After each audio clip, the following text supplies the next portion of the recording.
De la Chine, alors que le rendez-vous de Davos va commencer.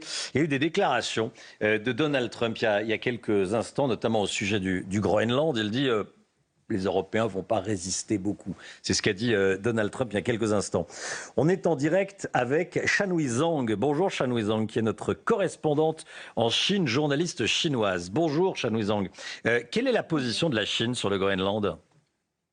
Je pense que c'est très simple. La Chine a toujours appelé que ce soit qu'on respecte, avant de prendre une décision, même pour les États-Unis, qu'on respecte la Charte des Nations Unies et le droit international. Et aussi, la Chine a toujours appelé depuis le début que l'Arctique, en effet, l'Arctique concerne l'ensemble de la communauté internationale et que toute activité dans cette région doit respecter le droit international. C'est pour ça que la Chine refuse la transformation de l'Arctique en nouveau camp de confrontation politique. Et d'ailleurs, ce qui est important, c'est que du point de vue de la Chine, toutes les activités, déjà c'est le cas de la Chine, c'est que ses propres activités dans l'Arctique sont avant tout scientifiques, civiles et économiques dans le respect du droit international.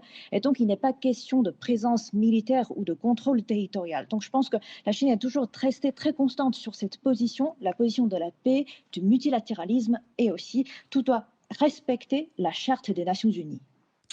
Merci beaucoup, Shanhui Zhang. Voilà le point de vue de Pékin. Envoyez des images, vous allez nous les commenter, Harold Iman, qui est avec nous. Les images qu'on voit à l'écran, ce sont les images de l'avion danois